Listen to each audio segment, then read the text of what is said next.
കാണാൻ വലിയ മൊഞ്ചൊന്നുമില്ലെങ്കിലും ടേസ്റ്റിന്റെ കാര്യത്തിൽ ഒരു രക്ഷയില്ലാത്ത സംഭവട്ടാ ഈ കുക്കർ ചിക്കൻ ഉണ്ടാക്കണേ നോക്കാം. ഫസ്റ്റ് തന്നെ കുറച്ച് വറ്റൽമുളകും പുളിയും കൂടെ നന്നായിട്ടൊന്ന് വേവിച്ചെടുക്കട്ടോ.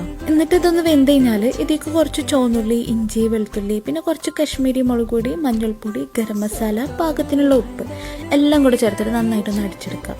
ഇനി ചിക്കൻ ഒന്ന് വരഞ്ഞു കൊടുത്തിട്ട് മാരിനേറ്റ് ചെയ്ത് കൊടുക്കാട്ടോ. ഗ്ലവ് ഇടാൻ മറക്കണ്ടട്ടാ, ഇല്ലെങ്കിൽ അറിയാലോ പൊകഞ്ഞു. ഫുൾ ചിക്കൻ ആയതുകൊണ്ട് മിനിമം ഒരു 3-4 മണിക്കൂറെങ്കിലും മാരിനേറ്റ് ചെയ്തിട്ട് വെക്കണം കേട്ടോ, ഇല്ലെങ്കിൽ ഓവർനൈറ്റ്. കുക്കർ ചിക്കൻ ആണല്ലോ, അപ്പൊ കുക്കർ എടുക്കുക, ചിക്കനെ വെച്ച് കൊടുക്കുക, കുറച്ച് വെജിറ്റബിൾസും കൂടെ ഞാൻ ആഡ് ചെയ്യുന്നുണ്ട് കേട്ടോ. പിന്നെ ബാക്കിയുള്ള ഒരു മസാലയും കൂടെ ഞാൻ അതിലേക്ക് ചേർക്കുന്നുണ്ട്. പിന്നെ കുറച്ച് ഒലീവ് ഓയിലും കൂടെ വെച്ചിട്ട് കുക്ക് ചെയ്യാൻ വെക്കുക. ഒരു 2 വിസിൽ അത്ര മതി.